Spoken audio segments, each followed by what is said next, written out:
Hold on to your butts. We are changing the course of history as we see it. That is what Wesley demands. Now this affects Iris. Iris, where are you? What you feel only matters to you. I do not entertain hypotheticals. The world as it is vexing enough. Iris, I have a tip for you. Don't take drugs! Or Whatever Movies with Wesley and Iris. What up, and welcome to Or Whatever Movies. I'm Vicky Vale, here with my older brother, Wesley. And today we're talking a movie from 1989. Not The Batman, Batman. In a way, The Batman. Because as far as I'm concerned, this is the definitive Batman. A movie from 30 years ago is the definitive Batman? Of the Batmen, yes. How so? This is the Oreo cream filling nestled between Back to the Future and Terminator 2 Judgment Day as one of my formative movie experiences. This is the one where I went rogue, where I was the knight. Like, I had always heard about it, and people talked about ditching school on the last day of school because that's what the cool kids did. So in 7th grade, I ditched the last day of school and walked to AMC Rolling Hills to see Batman by myself. No way. I didn't even know what was happening to me. This opening shot with the miniature of the Batman logo, and we're swooping in, and it's all dark and cavernous and scary and freaky. And you talk about first shots or opening shots of the movie. Watching this one and seeing Michael Keaton's entrance as Batman was crazy scary and exhilarating. Yeah, you've talked about this in our other review of The Batman from 2022, that Batman's supposed to be cool and scary. I don't understand necessarily the scary part. Why is Batman supposed to be scary? Well, because he's supposed to strike fear into the heart of evildoers of Gotham City. Well, that's certainly what that cold open is all about. Right? This legend precedes him, this idea of the bat and this body found, took a walk off a roof or whatever, and there was no blood in the body. It was all over the pavement. The citizens of Gotham tremble because they know that the bat is out there. The bad guys tremble. The bad guys tremble. And the good ones, the good guys sleep tight. I guess so. But it doesn't help because the misdirect, the cold open, the idea that we were seeing Bruce and his parents leave the theater who were ultimately about to get murdered, which any Batman fan knows is the origin of the character, wasn't actually them. It was some other kid that he was avenging, but he wasn't avenging. He didn't do it. He didn't save them or anything. He didn't, they still got robbed and he still got bonked over the head. And then he just jumped down and scared him and said, tell all your friends about me, and then jumped off the roof. So yeah, he actually didn't help that poor little family. Nope. That was mirroring his own experience. Yeah, that kid maybe will grow up to be the next Batman. Maybe it's a... Yeah, this is the 80s ethos that trauma in a way is a good thing because it shapes you and hardens you into the bat that you'll be in the future. Wow, is that an 80s ethos? I thought that was just our family. It was I mean, we were a product of our time. It's not like our family was unique. I'm pretty sure it was harder living. I've been in the beds of pickup trucks on the freeway at night. That's a really bad idea, by the way.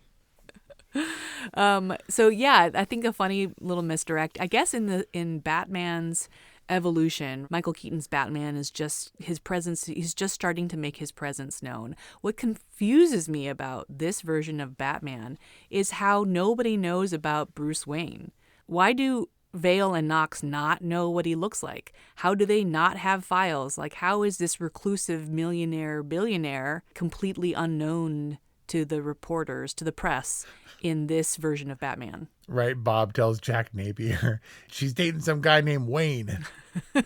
Yeah, I don't know. I guess the legend of Bruce Wayne. I mean, Gotham is a big soaring metropolis with buildings that go up a mile in the sky. Maybe there's lots of millionaires. Maybe Bruce Wayne. I mean, Batman is a super low-key dude, and Bruce Wayne, his notoriety and his wealth, he was a reclusive, I don't know, millionaire. I guess maybe... They don't know what he looks like? I guess not. So Michael Keaton embodies this version of Batman. Michael Keaton at the top of his game at this time? It's the only Michael Keaton to me. Everyone's like, Michael Keaton as Batman? He's like Mr. Mom and stuff. And I didn't see Beetlejuice until later. So it's hard because it's like Bruce Willis being a comedy star, romantic comedy star, doing Die Hard, or Chris Pratt being on Parks and Rec or whatever, and then being Star-Lord, Michael Keaton was only ever Batman to me. Interesting, because now he seems like an obvious choice and a great Batman, with the constituent funny mouth, Yep. but maybe not an obvious choice at the time.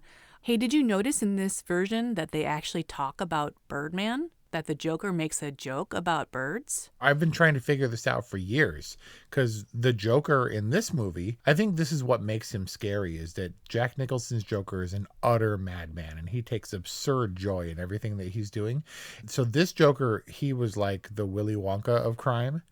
He would just like spout poetry and obscure things, and he was kind of wacky and colorful and stuff, and like do little dances. Literally colorful. But right, but of all the things, like never rub another man's rhubarb has no precedent whatsoever. It originated in Batman, and I can kind of understand what that means. But What does when it he gets mean? on the I don't know. I mean, it's the idea is don't mess with another guy's girl, and maybe the rhubarb is his dick or something. I have no idea. But what I don't understand really is when Batman or the Batmobile goes into Axis Chemicals, drops that little bomb and blows all the henchmen up, and then it pulls up out front and Batman's outside, and then he's lit up by the spotlight of the helicopter, where Joker says over the megaphone, and I quote from memory, "Into the air, Junior Birdman, missed me, ha ha ha, yeah, watch me." Is that what you're referring to? Yes. Which, when you What does say it it that way, is utter nonsense. Why does he say that? Who is the Junior Birdman? Is it the Batman? Is it him? So let's break it down. Into the air. That's got to be him. Why is he a Junior Birdman? Missed me. Okay, I got it. Because he meant to destroy everyone in Axis Chemicals. Yeah, watch me. I don't know. It was very strange. That is very strange. But he literally says, I mean, I don't know about the junior part. I mean, I guess he's trying to diminish him. He's trying to minimize him. But he literally says Birdman, which could it have been the genesis for Oscar-winning film Birdman, also starring Michael Keaton? As many times as I've seen, because you have to understand, I've lived with this mystery for 33 years. But the actual Birdman movie, which Michael Keaton starred in, didn't factor in whatsoever. Like ever? Like until now? Nope. In that discussion, no, I never made that connection until now. It's just too Batman for me. Michael Keaton is just too Batman. Even after the advent of Birdman, he's still, I guess, because he was kind of still Batman in Birdman. I saw Birdman one time. It was more gimmicky. All the Iñárritu stuff with the single frame thing that doesn't really work. And Birdman was like a Batman-esque character, but wasn't. Mm-hmm. Probably couldn't be. I mean, look, Batman is a legendary stop in the evolution of this character. I think it has its place. The Michael Keaton Batman is still referred to fondly because it was a massive hit. But Tim Burton doesn't love the movie. I think he's grown more fond of it over the years, but he called it one of the worst periods of his entire life. Oh, no. Danny Elfman wasn't happy about the score. Michael Keaton himself dropped out. After Batman Returns, he was planned to come back, but once it got sillier and Tim Burton left, he wanted no part of it. But I do think that it has a special place in Michael Keaton's heart, because the legend has it that when he's in the Marvel universe now, and he was the Vulture character in the new Spider-Man movie, he's fighting with Tom Holland's Spider-Man, and Tom Holland says that during filming, during their battle scenes, Michael Keaton would be whispering, "I'm Batman," in his ear. Like to intimidate him. In that signature Michael Keaton, "I'm Batman." Oh man, which I guess originated with him. The deep voice, the changing his voice when he plays Batman. That's certainly something that Adam West didn't do. It's attributed to Michael Keaton. Because the whole movie is about him concealing his identity and his inability to come out to Vicky Vale. But nobody knows who he is. Who Bruce Wayne is. That's true. That's true. I'm glad to hear that Michael Keaton has at least a fondness for this. I know it was hard on Jack Nicholson, which we should talk about, but I'm curious to know, how did Prince feel about Batman? I don't know, man. It's weird. Not to say I didn't buy the soundtrack, because I did, because I was enamored with all things Batman affiliated, but it is very weird. Some of the songs play well, but as a standalone entity, it's like Prince and Batman. This is so bizarre. I watched the Batman remix. Bat Dance? The Bat Dance. that video, have you seen that video? Yes, he plays Prince Man. in his like Batcave recording studio, but then he also plays a character called Gemini, which is the dual Batman / Joker character. Boy, talk about dated. And he's dancing around in his half Joker, half Batman suit. And there's all of these Batgirl dancers, and they're in the fog. And then there's also a very strange female Batman, like in the full cowl and cape and all that, and the armor and stuff, doing this psychedelic dance in the fog. It's bizarre. Prince has been known to like chicks. He was also tremendously talented, and I'm so, so glad I had a chance to see him in his last tour when he hit the Forum in LA. Did he play any Batman songs? No, he did not. But it was a #1 album. It was a big thing, just incongruous. I mean, it's just an interesting choice. And I'm guessing, Prince was also hyper relevant at this time. So maybe it made a lot more sense in an 80s, 90s context. It was the My Heart Will Go On of the 80s. Yes. It was just the embarrassing component. Yeah, I hear you on that. So moving on down the line, Jack Nicholson's fabled Joker performance supposedly had a really negative and long-lasting effect on him. Is that true? He did warn Heath Ledger about the trials of playing the Joker. But I mean, how bad could it have been? Jack Nicholson got top billing. His salary was reduced from $10 million to $6 million. Boo-hoo, because he got back-end action of the box office take. And between the movie itself and merchandising, he got anywhere from $60 to $90 million. What? For playing the Joker. He got a limited number of hours on set. He only did it for 3 weeks, which messed up scheduling a little bit. And he was allowed off to go to every Lakers home game, as Jack Nicholson does. How bad could it have been? I'm very sorry you were slightly inconvenienced for 3 weeks to make between $60 and $90 million. Unbelievable. Wow. Jack Nicholson scored. Yep. Okay, so whatever psychological damage he may have sustained, he paid for with his $60 to $90 million.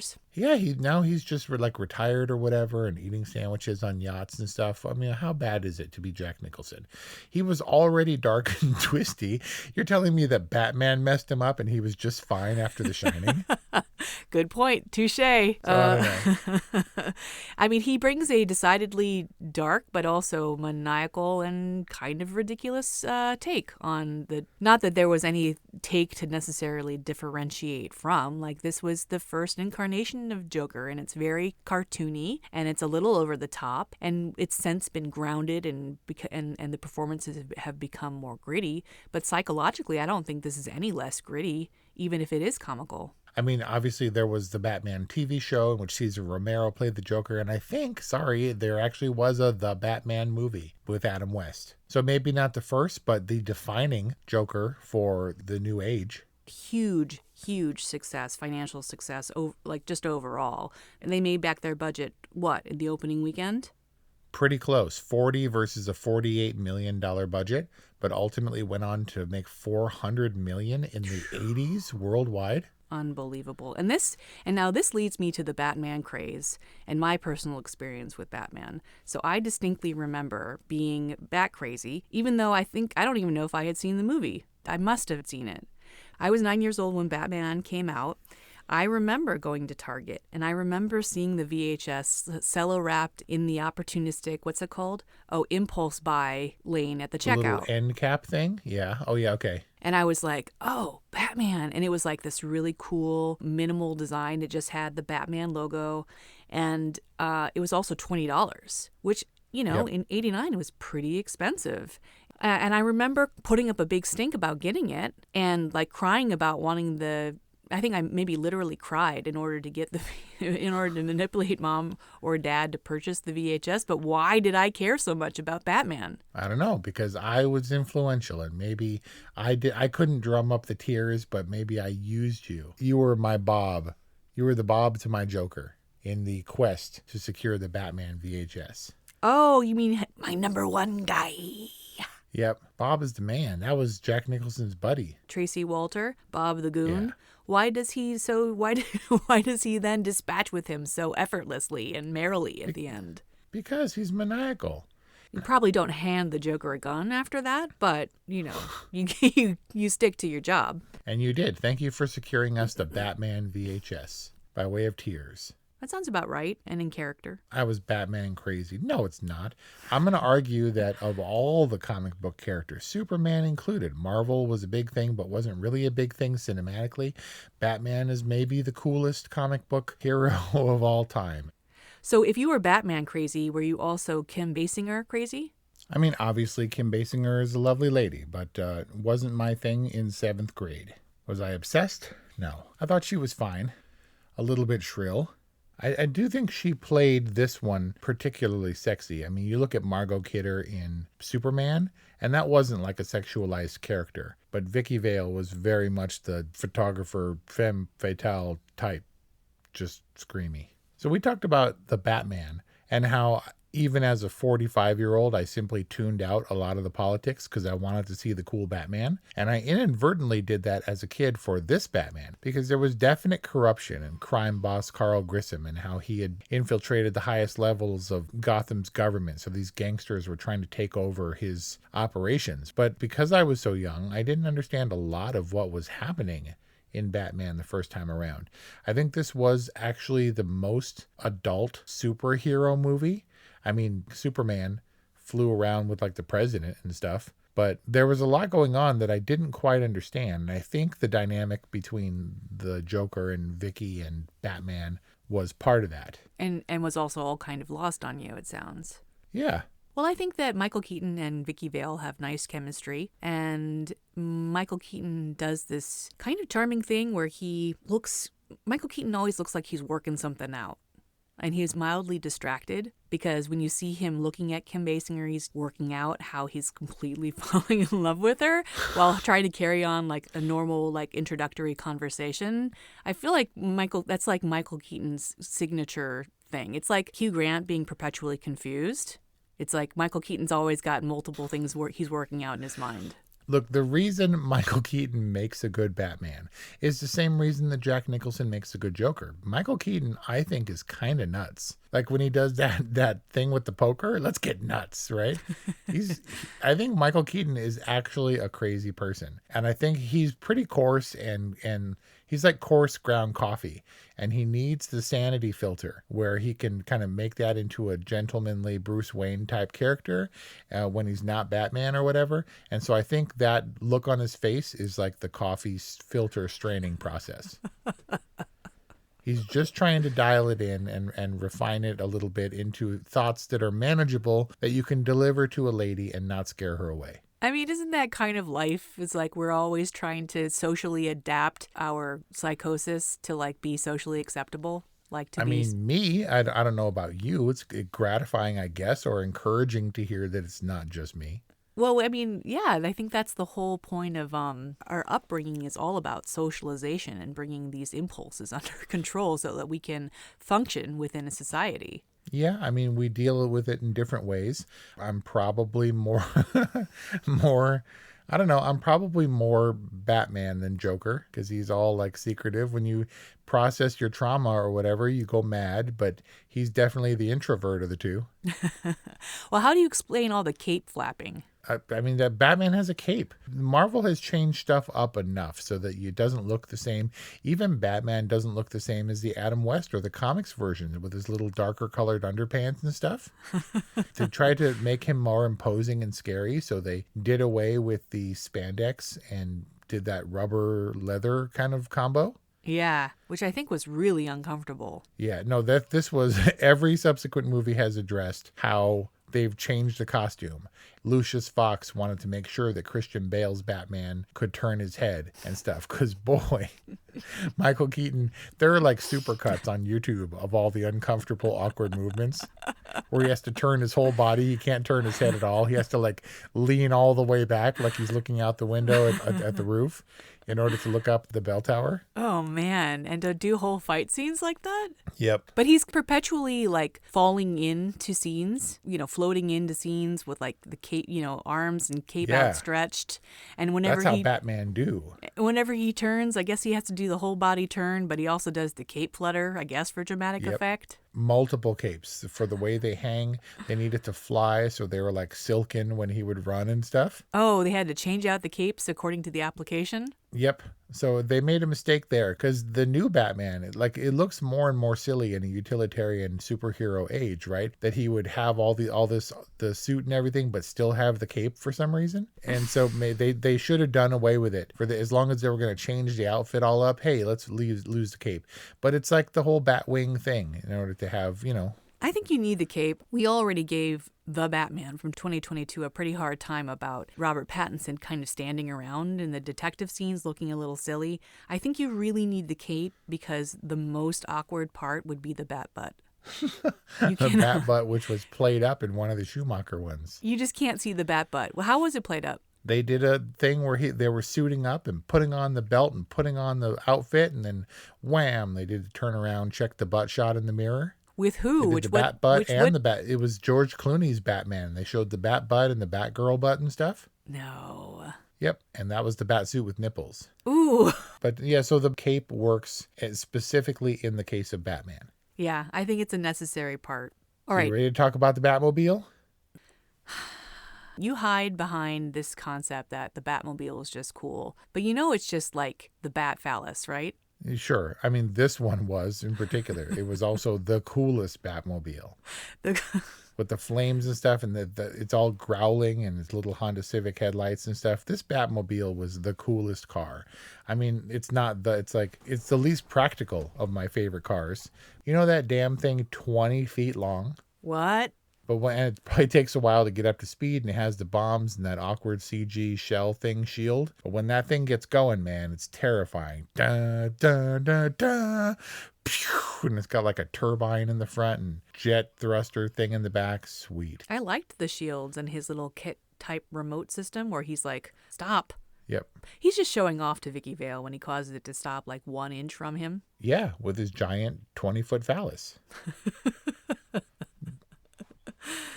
Batman's got all the parts. No pun intended, although the segue. Batman 1989 lays a lot of foundation for all of the Batmen to follow. Maybe for the benefit of the listeners, tell us what happens after Batman 1989. Batman Returns. Also directed by Tim Burton. Mm-hmm. And that was when Tim Burton sabotaged himself because he was all bitter about the Batman universe. And they were like, it's going to be like 1989 and the merchandising is going to be through the roof. Let's do it. And he was like, okay. And he made like a dirty, disgusting, like the Penguin, Danny DeVito's Penguin is like one of the most horrific villains in popular cinema. And he was like in Happy Meal toys and stuff. And it was Danny DeVito and Michelle Pfeiffer. Yeah, who apparently Michael Keaton was dating at the time of Batman. I don't know about Batman Returns, but maybe they were broken up. But I think she does lick his face in that one too.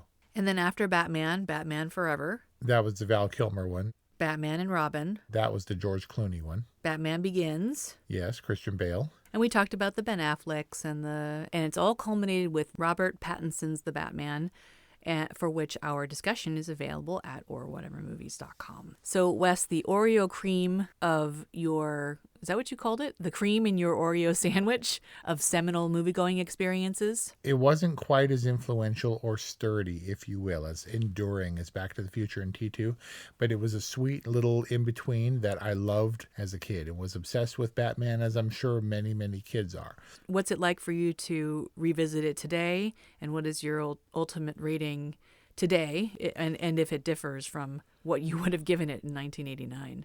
I've seen this movie so many times that it's almost boring to watch, like just too many times. I know the words, but with the benefit of high def streaming and subtitles and stuff, I did learn, a couple of new things. Oh, that's what he said.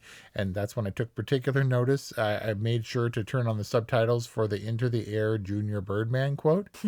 And he seems just a touch he's antisocial for sure, but he also the movie maybe seems just a touch misogynistic. I mean, he's like, you have something else that I want. And she's like, what? And he's like, cape. And like, does he drug her? Do they bone? Like, what is, she wakes up on her bed and grabs her boob and he had to like go into her boob to find the film and stuff. Was he innocent Batman?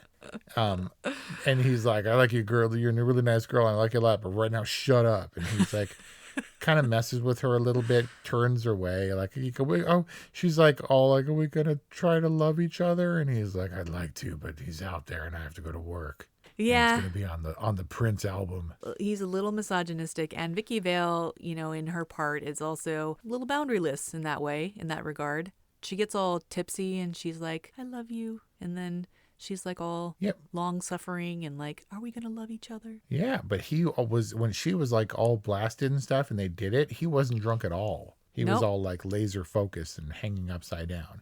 I'm just saying it was a little bit weird, but all of that was lost on my little like 12-year-old mind. And so I was just like, Batman, kind of like this time, the last one. I was like, Batman. And when it wasn't Batman, when it was about like the senator and Peter Sarsgaard and stuff, I was like, nah, I just want Batman. That's what you did too, right? You were like, yeah. Okay, so totally. It seems strange, and part of in doing the research and realizing in the rewatch that it is a little bit weird in parts, that it's kind of confounding and maybe just a touch misogynistic. My rational adult brain would be like, was Batman tremendous? But it was so tremendous and a part of my childhood, such a massive success, so that it's very gratifying as a kid where you're like, I love Batman. And everyone's like, we also love Batman, to the tune of $400 million and like a worldwide phenomenon smash. It was a totally, and it is still a totally for me for comic book movies. It's maybe my favorite comic book. Can I say that? Are we there yet? Is it my favorite comic book movie? I think it is. Which is crazy to think, considering the advent of the modern day comic book movie.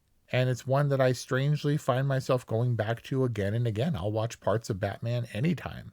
And is there any stronger indication that a movie should be totally, that you'll willingly revisit with the wealth of streaming movies immediately at hand? Yep, which, made much easier by virtue of being available, Batman 1989 on HBO Max, right there in the recommended titles once you've seen The Batman from 2022, which is what led me to Batman. I was sick in bed with a stomach bug. I watched The Batman and then immediately rolled on to Batman. Because it's so good to watch. I don't know about that. I mean, it was fun. You're not going to give it a boring. No, I'm definitely not. I'm giving Batman a good, but I'm also saying there's probably a reason why I haven't seen this for 30 years. Really? It was like seeing it again for the first time. All in my head. We could have done, I expected you to come at me with trivia, and I was all prepared because I know this movie almost by heart. Almost, because some of it bounced right off my little brain. Well, to compensate for the lack of trivia, let's close out this episode with your favorite quote from Batman. My favorite quote? With accent, please. It's just, I like the beginning, I like the opening, and I like how the tough, strung out junkies who robbed that couple, it was like, the bat, oh man, it's like, other guy's like trying to convince him and he's all scared. Shut up, there ain't no bat. And then Batman drops out of the night and lands on them and kicks the dude through the chest and like pulls the other dude and holds him over the thing. And he's like, and that dude turns into like the Cowardly Lion. And he's like, don't kill me, man. Don't kill me. What are you? And it's like, I'm Batman. And I don't know, man.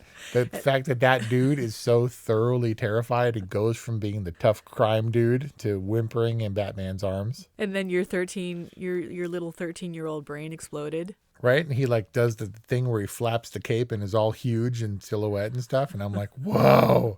And I wanted to fashion a Batarang out of Tupperware and stuff. Yeah. That's our review on Batman. We've covered a lot of seminal favorites in the past few episodes between Batman, Titanic, Terminator 2. Check out those episodes amongst many more at orwhatevermovies.com or wherever you get podcasts. If you enjoyed this discussion on Batman from 1989, if there was something that you related to about your Batman experience, please subscribe to our podcast. Please follow us on Instagram. Please support us on Patreon or whatevermovies.com. We hope you've enjoyed it. Thanks for listening, and we'll see you next time.